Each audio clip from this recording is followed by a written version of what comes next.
د کندوز ولایت درنو پتمنو او عزتمندو اوسیدونکو السلام علیکم. لکه څنګه چې افغان حکومت د خلکو پر رایه او د همدوی لپاره رامنځته شوی، همدې اصل ته په کتو حکومتي چارواکي هم په مرکز او ولایاتو کې تل دا هڅه کوي چې په هره ملي، سیمه ییزه او نړیواله موضوع کې د افغانانو مشارکت له ځان سره ولري. یو له دغه ولایتونو څخه کندوز دی چې د ولایت مقام رهبري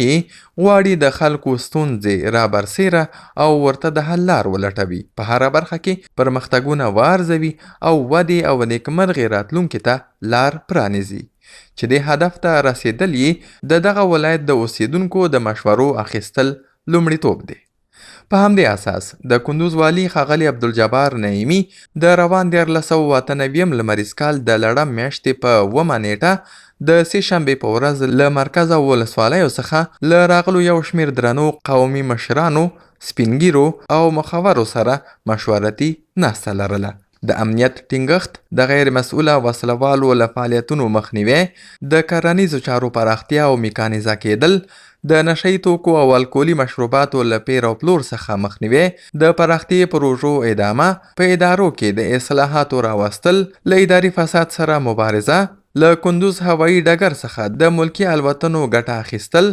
د کندوز حلقوي سړک جوړېدل، د ښاري ماستر پلان پلي کېدل او ټولو ته د یو شان خدمتونو وړاندې کول هغه مهم ټکي وو چې دوی پرې خپل نظریات، وړاندیزونه، طرحې او اندېښنې له کندوز والي ښاغلي عبدالجبار نعیمي سره شریکې کړې. دوی په خپلو خبرو کې ژمنه وکړه چې له نظام څخه هر ډول ملاتړ او همکارۍ ته چمتو دي، خو ورته د ښه ژوند زمینې برابرولو په شرط چې دا د نظام مسؤلیت دی. کندوز والي ښاغلي نعیمي هم د قومي مشرانو، سپینګیرو او مخبرو سره په خبرو کې وویل سیمه ییزې رهبرۍ او د ادارو مسؤلینو ته د دوی یاد نظریات، وړاندیزونه، طرحې او اندېښنې ارزښت لري، چې نه یوازې دننه په کندوز کې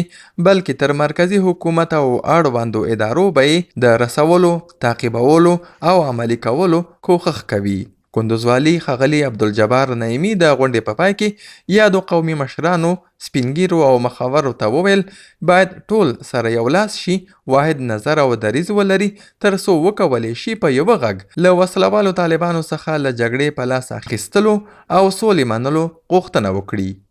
په ورته مهال د لړم یا عقرب په 9مه نیټه د پنجشنبې په ورځ هم د کندوز والي محترم عبدالجبار نعیمي د سیاسي ګوندونو له استازو سره مشورتي ناسته لرله. نوموړو له کندوز والي سره په ډیره آزادانه فضا کې خپلې خبرې، غوښتنې او وړاندیزونه شریک کړل. دوی غوښتنه وکړه چې د امنیتي، کشفي او دفاعي ارګانونو مسؤلین دې د کندوز امنیتي حالاتو ښه والي لپاره رغنده ګامونه اوچت کړي. سیاسیونو وویل چې برېښنا د ټول ولس ملي شتمني ده، نو د برېښنا د پایو وړاندګولو او د برېښنا مزو پرې کولو څخه د مخنیوي او خوندیتوب لپاره به له هرو ممکنه لارو ګټه واخلي. د سیاسي ګوندونو استازو د سولې او ثبات د ټینګښت لپاره ځینې طرحې او وړاندیزونه لرل چې د کندوز ولایت رهبري هم د دوی له دې سپېڅلي ګام څخه هرکلی او ملاتړ کوي. په یاده مشورتي ناسته کې کندوز والي ښاغلي نعیمي د سیاسي ګوندونو له استازو وغوښتل چې د باور فضا په رامنځته کېدو کې دې هم خپل ملي مسؤلیت ته اوږه ورکړي.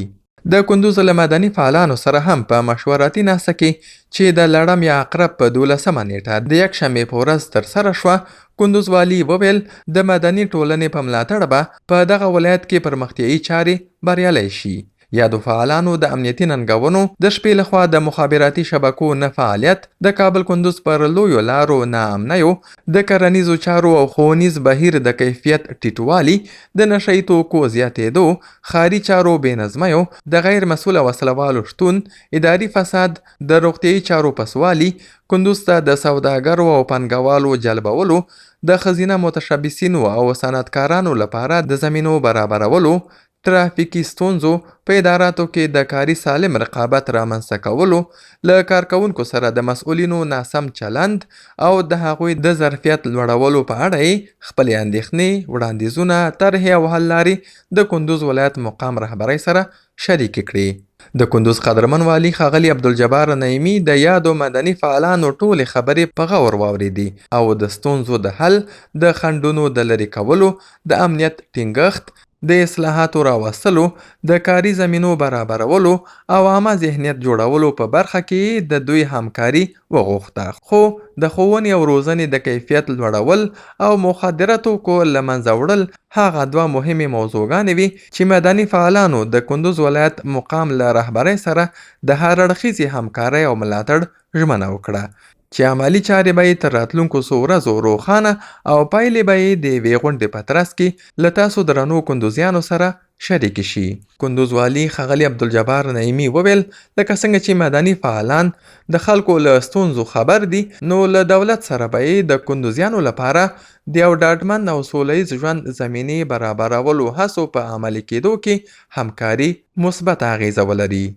دغه راز د روانې لړم میاشتې په 14مه نیټه د سې شنبې په ورځ د کندوز د مرکز او ولسوالیو له یو شمېر فعالو ځوانانو سره په مشورتي ناسته کې ښاغلي عبدالجبار نعیمي وویل که ننني ځوانان غواړي د سبا رهبران وي نو مثبت فکر او ګټور فعالیت دې وکړي. یادو ځوانانو هر یوه په خپل وار د دغه ولایت د امنیتي وضعیت د ښه والي، پوهنې او کرنې د معیاري کېدو، اداري فساد او مخدره توکو سره پر مبارزې، د ښاري نظم د چارو چټکوالي، مخابراتي شبکو پراخ فعالیت، د نامسؤله وسلوالو د فعالیتونو مخنیوي او یو شمېر نورو برخو کې خپلې طرحې، نظرونه او وړاندیزونه له کندوز والي ښاغلي نعیمي سره شریک کړل. کندوز والي ښاغلي نعیمي وویل ځوانان باید د روښانه راتلونکي جوړول، زده کړو ته د خلکو هڅول، د انټرنیټي ټولنیزو پاڼو له لارې د مثبت فکر خورول او یو بل ته احترام کول د خپل لومړیتوب وګرځوي او هیڅ چاته د اجازه نه ورکوي چې له دوی څخه ناوړه ګټه واخلي.